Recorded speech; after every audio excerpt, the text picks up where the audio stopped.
करा देंगे जिससे एग्जाम धुआं धुआं हो जाएगा। चलिए वन शॉट में आप देखिएगा ये 30 question super fast quick revision में। पहला क्वेश्चन आपके स्क्रीन पर है कि किस पक्षी की चोंच अंदर से लाल होती है। अगर देखा जाए गौरैया, कौवा, कोयल और कलचिड़ी में देखा जाए तो इस क्वेश्चन का आंसर डी हो जाएगा।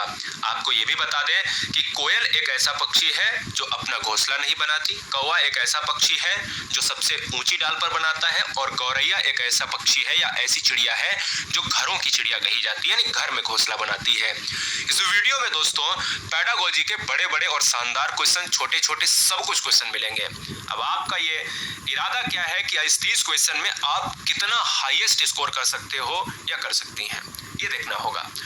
कक्षा इतने इतने की पर्यावरण अध्ययन की पाठ्य पुस्तक का एक पाठ उसी से ठंडा उसी से गर्म, एक पाठ है जिसका नाम है उसी से ठंडा उसी से गर्म, डॉक्टर जाकिर हुसैन द्वारा लिखी गई एक कहानी है। उन्होंने बच्चों के लिए ऐसी कई कहानियां लिखी हैं। अपनी मृत्यु के समय वे थे दोस्तों भारत के राष्ट्रपति। जाकिर हुसैन भारत के राष्ट्रपति थे और जाकिर हुसैन को कई बीमारियां उस समय लग गई थी, जिस समय वो 1969 में राष्ट्रपति बने। और राष्ट्रपति की बात अगर करें तो वो मृत्यु के समय प्रेसिडेंट तो थे, लेकिन उन्हें प्लेग के साथ साथ हार्ट अटैक भी आया था। अगला, रेहाना अपने परिवार के साथ केरल जाती है। वे वहां उसे ऊंचे वृक्ष यानी जब जाती है केरल में तो ऊंचे वृक्ष दिखाई पड़ते हैं। उसके गृह नगर शिमला के ऊंचे वृक्षों से भिन्न है। मतलब रेहाना जो बच्ची है वो शिमला की रहने वाली है, यानी गृह नगर शिमला, और रेहाना जो बच्ची है वो शिमला की रहने वाली है। तो ये कह रही है कि हमारे शिमला में जो वृक्ष हैं वो केरल से बहुत अलग है। तो वो जा कहाँ रही है? अरे भाई वो केरल जाती है। जब केरल जाती है तो वो भैया उसने केरल में कौन से वृक्ष देखे होंगे? तो नारियल के देखे होंगे, क्योंकि नारियल के वृक्ष बहुत ऊंचे वृक्ष होते हैं। इसलिए इस क्वेश्चन का जो राइट आंसर है बेटा ऑप्शन नंबर 2। और आप जानते ही हो कि केरल नारियल के लिए प्रसिद्ध है और केरल में नारियल के तेल की मछली जो है खाई जाती है, नारियल के तेल में मछली तली जाती है। क्वेश्चन नंबर 4, कौन सा पक्षी अपना घोंसला अलमारी के ऊपर आईने के पीछे बनाता है? बहुत सुंदर सा प्रश्न है, आपको जवाब देना है, आप लॉक करिएगा। कौन सा पक्षी अपना घोंसला अलमारी के ऊपर आईने के पीछे बनाता है? तो बेटा ये है गौरैया। गौरैया को क्या मैंने आपसे कहा है, घर की चिड़िया कहा जाता है। ये आप याद रखिएगा, तभी तो आप कहोगे कि घोंसला अलमारी के ऊपर और आईने के पीछे बनाता है, ठीक है ना? ये बात आप 5 नंबर आपके स्क्रीन पर है कि कक्षा इतने इतने की एक शिक्षिका शिक्षार्थियों से कहती है कि वे अपने कार्यपत्रक, अवलोकन रिपोर्ट और सत्र से एकत्रित की गई सामग्री को एक फोल्डर में डाल दें। इन फोल्डरों को क्या कहा जाता है? तो बेटा ये तो बहुत आसान प्रश्न है और ऐसे 4 से 5 क्वेश्चन आपके एग्जाम में देखने को मिलेंगे और उसमें ऑप्शन आप पोर्टफोलियो ही मारिएगा। बेटा क्यों मारिएगा? पोर्टफोलियो है क्या ये भी बता देता हूं। अगर एक बच्चे की उपलब्धि का अगर रिकॉर्ड एक फाइल में रख दिया जाए तो वही पोर्टफोलियो है। नहीं समझे? मैं और देसी भाषा में समझाता हूं। मान लो एक आपकी डॉक्यूमेंट की फाइल होगी जिसमें 10th एंड 12th की मार्कशीट होंगी। इसी तरीके से एक बच्चे की एक फाइल बनती है और उस फाइल में बताया जाता है, उस फाइल में उसके रिकॉर्ड होते हैं कि बच्चे ने पूरी साल में क्या क्या सीखा है। तो ये देसी भाषा में पोर्टफोलियो उसे कहते हैं जो बच्चे ने क्या किया है, यानी अपने दैनिक जीवन में, यानी अपने दैनिक जीवन का मतलब है अपने दैनिक जीवन जो स्कूल वाला जीवन है उसमें क्या सीख रहा है वो साल में। आंसर हमारा पोर्टफोलियो। डॉट डॉट कौन सा पक्षी ऊंची डाल पर घोंसला बनाता है? पहले ही क्वेश्चन में हमने डिस्कस किया है कि ऊंची डाल पर घोंसला बनाने वाला पक्षी कोयल, कौवा, गौरैया, दर्जी चिड़िया में कौवा हो जाएगा। कोयल ऐसा पक्षी है जो अपना घोंसला नहीं बनाता है। गौरैया घर की चिड़िया है। दर्जी चिड़िया एक ऐसी चिड़िया है जो पत्तों को सीकर अपना घोंसला बनाती है और उसमें अंडे रखती है और बच्चे अपने ग्रो करती है। अगला, पर्यावरण अध्ययन की पाठ्य पुस्तक में प्रयुक्त भाषा कैसी होनी चाहिए? रूखी और बच्चों के द्वारा समझने में कठिन होनी चाहिए। परिभाषाओं पर बल देते हुए औपचारिक बनाई जानी चाहिए। तकनीकी और औपचारिक होनी चाहिए या बच्चे के दिन प्रतिदिन की भाषा से संबंधित होनी चाहिए। आंसर बेटा क्या होगा? आंसर 4 हो जाएगा। औपचारिक अनौपचारिक ये हमें क्या करना है? हमें वो भाषा लेनी है जो बच्चे के दैनिक जीवन से जुड़ी हो, दिनचर्या से जुड़ी हो, ऐसी भाषा जो बच्चे बाहरी वातावरण से उसे कनेक्ट कर पाए। राइट ना? बोलो। शिक्षक को इन उत्तरों का सामना किस प्रकार करना चाहिए? बहुत से परिवार, बहुत सी बहनें, बहुत से भाई हमारे इस वीडियो में पहली बार आए होंगे। मुझे उम्मीद है कि अगर आप शिक्षक और शिक्षिका ईमानदारी से बनने के लिए तैयार हैं। बहुत से परिवार ये भी सोचते होंगे अरे ये चैनल हमने कैसे खोल लिया, हमने 3 मिलियन बच्चों को पढ़ाया है और आज हम 4 से 5 मिलियन की होड़ में हैं। तो मिलियंस बच्चों की अगर हम बात करें तो मिलियंस बच्चे इस चैनल से पढ़ के एक सरकारी विद्यालय में सरकारी नौकरी कर रहे हैं, क्योंकि रीजन दोस्तों ये है कि हम केवल अध्यापक अध्यापिका ही बनाते हैं। सॉरी, तो यहां पर आप आए हैं तो चैनल को ईमानदारी से सिलेक्शन के लिए सब्सक्राइब कर लें। शिक्षक को उन उत्तर का सामना किस प्रकार करना चाहिए, यानी इन उत्तरों का सामना किस प्रकार करना चाहिए, उनके विचारों तक पुनः पहुंचाने के लिए चर्चा आरंभ करें। तो मुझे लगता है कि इस क्वेश्चन का आंसर क्या हो जाएगा, यही हो जाएगा, क्योंकि हम कह सकते हैं कि अगर हमें सामना करना है तो विचार का चर्चा करनी है, क्योंकि गलत है ये क्या है, ये गलत है, ये क्या है, ये गलत है। तो हम ये कहेंगे दोस्तों, कोई भी तरीके की अगर हमें चर्चा करनी है, किसी भी तरीके के उत्तर का सामना करना है तो हमें चर्चा करनी चाहिए। क्वेश्चन नंबर 9, निम्नलिखित में कौन सा पक्षी कैक्टस पौधों के कांटों के बीच में अपना घोंसला बनाता है। ये बार बार मैंने बताया है, जिस वीडियो में आया है दोस्तों, तो इस क्वेश्चन का ऑनलाइन शिफ्ट जैसा पेपर क्या हो जाएगा, फाख्ता हो जाएगा। क्या कैक्टस के लिए आपको फाख्ता याद रखना है। क्यों बेटा, कैसे याद रखना है, कैक्टस कांटा, और कांटा अगर लगेगा तो क्या कर देगा, किसी भी चीज को फाड़ देगा। तो कैक्टस कांटा और फांसे फाड़ना, यानी कैक्टस के साथ आपको फाख्ता याद रखना है, ठीक है ना। चलिए, बहुत बढ़िया। ईवीएस में मानचित्रण कौशल रिकॉर्डिंग कौशल को विकसित करता है, स्थानों की सापेक्ष स्थिति को समझ को विकसित करता है, लैंडस्केप खींचने के लिए कौशल को विकसित करता है, पूर्वानुमान और गणना के कौशल को विकसित करता है। ईवीएस में मानचित्रण का जो कौशल होता है दोस्तों, वो स्थानों और सापेक्ष की जो विकसित जो समझ होती है वो दोस्तों समझ को विकसित करता है। इसलिए इस क्वेश्चन नंबर 10 का आंसर 2 हो जाएगा, आंसर हमारा बी हो जाएगा। ईवीएस की एकीकृत प्रकृति जो है सहायक है, ईवीएस की एकीकृत प्रकृति जो है सहायक है शिक्षार्थी केंद्रित उपागम का पालन करने और संकल्पनाओं की अधिक संख्या का परिचय देने में, दी गई सूचनाओं और विवरणों से सीखने में, पाठ्यचर्चा के भार को कम करना और विशिष्ट प्रकरणों को पेश करने में, और पाठ्यचर्चा के भार को कम करने और शिक्षार्थियों को सार्थकता पूर्वक जो है सीखने में। अब ध्यान दीजिएगा, इस क्वेश्चन में कौन सा ऑप्शन नहीं हो सकता है। जैसे अगर देखा जाए दोस्तों, शिक्षार्थी केंद्रित उपागम का पालन करने, ये मुझे लग रहा है कि थोड़ा सा सही है, लेकिन क्या इससे भी सही है।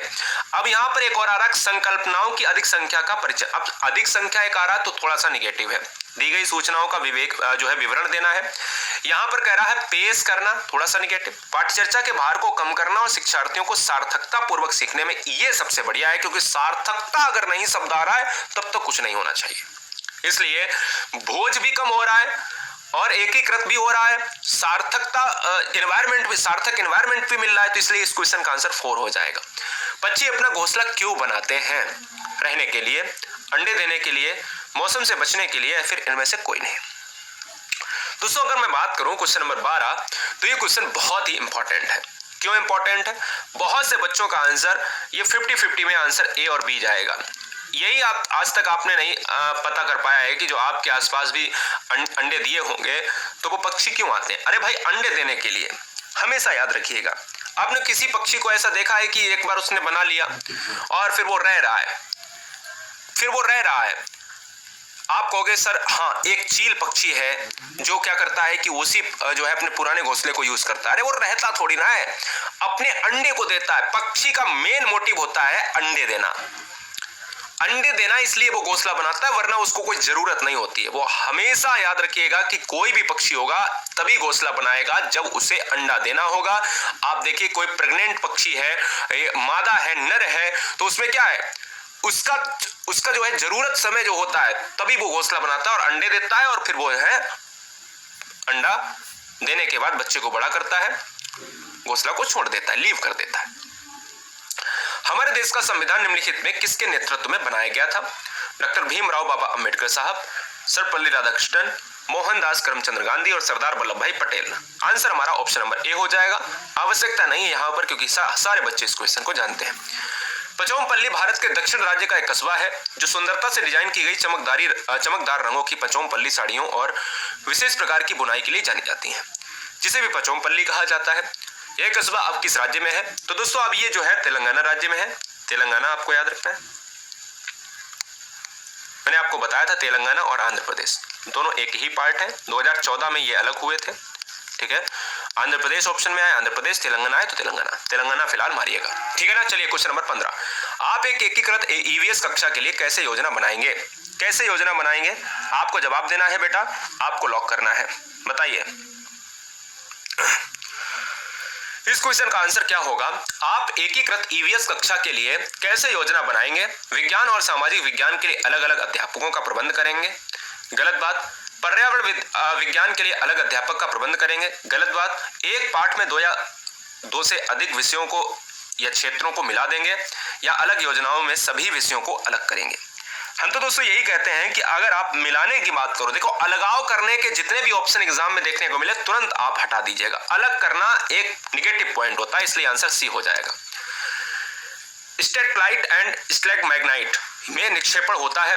अगर देखा जाए दोस्तों, ये भी मैंने आपको डीपली में चित्रात्मक तरीके से बताया था। अगर आप इस समय प्रैक्टिस कर रहे हो तो आपको याद रखना है, ये जो है सिलिका की बात करेंगे, सा से सिलिका। अगला, निम्नलिखित में कौन वायु प्रदूषण का एक उदाहरण है? वायु प्रदूषण का एक उदाहरण आपको बताना है, आपको लॉक करना है।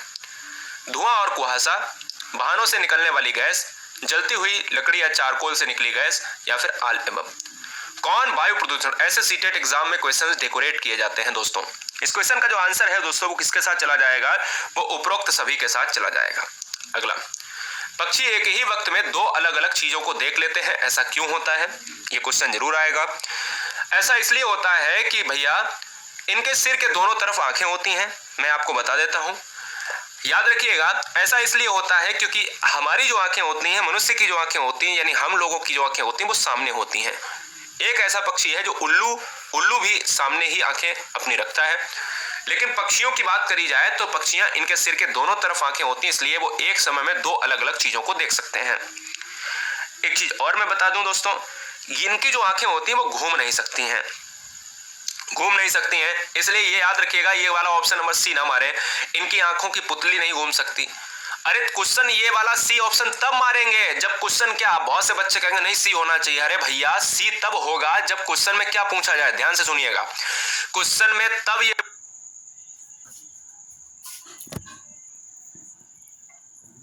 सुनिएगा कि अधिकांश पक्षी अपनी गर्दन को इधर उधर क्यों घुमाते हैं? क्योंकि उनकी पुतलियां घूम नहीं सकती, इसलिए इधर उधर। अगर पुतलियां घूमती तो वो इधर देख लेते, समझ में आया? तो क्वेश्चन के दोनों तरीके अलग है, दोनों ऑप्शन अलग हो जाएंगे, इसलिए 2 अलग अलग चीजें तभी देखेंगे जब एक इधर आंख होगी, एक इधर आंख होगी, लेफ्ट एंड राइट में देख लेंगे। बोलो क्लियर है? कौन सा पक्षी अपना घोंसला नहीं बनाता है? ऑलरेडी बता चुका हूं दोस्तों, कोयल नहीं बनाता है, कौवा सबसे ऊंचे पेड़ पर बनाता है, गौरैया घर की चिड़िया है, कलचिड़ी गुलाबी चोंच वाली चिड़िया है। भारत तथा दूसरे देशों में प्रदूषण को रोकने के लिए बनाए गए नियम का प्रयोग रोकता है। कौन से ऑप्शन को यहां पर लॉक करेंगे? कागज के थैले रोकता है, नायलॉन के थैले रोकता है, प्लास्टिक के थैले, या चमड़े के थैले? बताइए दोस्तों आंसर क्या होगा? प्लास्टिक के थैले हो जाएगा, क्योंकि प्लास्टिक बैन मानी जाती है, और आपको पता है प्लास्टिक बैन इतनी ज्यादा बैन है जो एग्जाम में अगर क्वेश्चन आ जाए तो प्लास्टिक ही मारना, क्योंकि प्रदूषण के लिए प्लास्टिक जिम्मेदार है, प्लास्टिक और पॉलीथीन। 21 कह रहा है कि हवा में उपस्थित ऑक्सीजन का प्रतिशत है लगभग। 3 चीजें मैं बता रहा हूं, एक नाइट्रोजन का परसेंटेज है 78%। क्या है? नाइट्रोजन का परसेंट दोस्तों, और ऑक्सीजन का परसेंट, CO2 का परसेंट। 3 चीजें याद रखिएगा, इसलिए इस क्वेश्चन का आंसर ऑप्शन नंबर डी। परम तापक्रम पैमाना कौन सा है? परम तापक्रम का पैमाना, जो टेम्परेचर का पैमाना है, वो यहाँ पर एग्जैक्टली आंसर डी हो जाएगा, केल्विन हो जाएगा। अगला, सुपर फास्ट वीडियो है, वीडियो को लाइक नहीं किया, ये थोड़ा सा आपसे हम नाराज हो जाएंगे भाई, गलत बात है। प्रकाश संश्लेषण संपादित होता है 5 मैराथन देखने के लिए हमने लिंक दे दी है। 5 के अलावा, 5 वीडियो के अलावा, यानी आपको कहीं जाने की आवश्यकता नहीं। एक वीडियो, एक आधी वीडियो जो बची होगी वो आपको देखने को मिल जाएगी, लेकिन अगर आप मैराथन देख लेते हो तो आपका एग्जाम क्लियर हो जाएगा। 2-2, 2.5 घंटे की वीडियो है, देख लीजिए। प्रकाश संश्लेषण संपादित होता है सभी पौधों द्वारा, सभी जंतुओं एवं पौधों द्वारा, सभी हरे पौधों द्वारा, या वायरस द्वारा। तो इस क्वेश्चन का जो आंसर है बेटा वो किसके साथ चला जाएगा? सभी हरे पौधे द्वारा, जंतु का कोई काम नहीं। ध्वनि या ध्वनि प्रदूषण मापा जाता है। ध्वनि की बात करें दोस्तों तो ध्वनि को डेसिबल में मापा जाता है, और डेसिबल में मापा जाता है तो वो आंसर क्या हो जाएगा? आंसर बेटा डी न जाकर ऑप्शन नंबर बी हो जाएगा। याद रखिएगा, डेसिबल को यहां पर डिनोट करने के लिए स्मॉल डीवी में लिखा जाता है। निम्नलिखित में कौन सा पर्यावरण के लिए हानिकारक है? प्लास्टिक, कागज, धातु, कपड़ा। पर्यावरण के लिए हानिकारक क्या होगा? हानिकारक प्लास्टिक ही हो जाएगी। अभी अभी बताया कि कागज, धातु और कपड़ा नहीं होगा, जितना कि प्लास्टिक ही हानिकारक है। 26 कबूतर अपना घोंसला कहां पर बनाता है? कमेंट कीजिएगा। कबूतर अपना घोंसला कहां पर बनाता है बेटा? कबूतर अपना घोंसला बनाएगा कहां पर? पुराने मकानों में बनाता है। शांति प्रिय जो है, अगर क्वेश्चन में आ जाए कि शांति प्रिय पक्षी किसे कहा जाता है, शांति प्रिय जो है पक्षी किसे कहा जाता है? तो ये कहा जाता है, कबूतर को कहा जाता है। अन्य मृत जंतुओं पर निर्वाह करने वाले प्राणी को क्या कहते हैं? मृत जंतुओं पर जो निर्वाह करेगा वो कहलाएगा parasite, decomposer, scavenger, omnivorous. Omnivorous जानते ही हो, ओमनी का मतलब सब कुछ, सर्वाहारी। स्कैवेंजर कहलाता है दोस्तों, आंसर सी हो जाएगा। सीएनजी का संक्षिप्त रूप क्या है? सीएनजी को अगर देखा जाए तो पूरी तरीके से फुल फॉर्म के रूप में अगर हम चेंज करें तो क्या होगा? सीएनजी की बात करें तो कंप्रेस्ड नेचुरल गैस होता है, इसलिए इस क्वेश्चन का आंसर बी हो जाएगा। अगला पॉइंट आपके स्क्रीन पर ये रहा। पर्यावरण शिक्षा केंद्र कहां पर है दोस्तों? पर्यावरण शिक्षा केंद्र आपको बताना है, कमेंट कीजिएगा। पर्यावरण शिक्षा केंद्र है आपका गुजरात में, और गुजरात में है ये अहमदाबाद में है, इसलिए इस क्वेश्चन का आंसर ए हो जाएगा।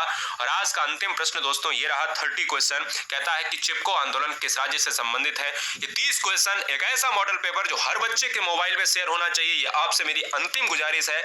ऐसा मॉडल पेपर, हम ये पहला मॉडल पेपर लाए हैं जो आपके हर मित्र तक ये जाना चाहिए, हर बहन हर भाई अपने दोस्तों में, अपने ग्रुप्स में जरूर शेयर करें, अपने परिवारों में शेयर करें। जय हिंद। ये आंसर क्या हो जाएगा? उत्तराखंड हो जाएगा, आंसर डी हो जाएगा। और टेलीग्राम ग्रुप को ज्वाइन करने के लिए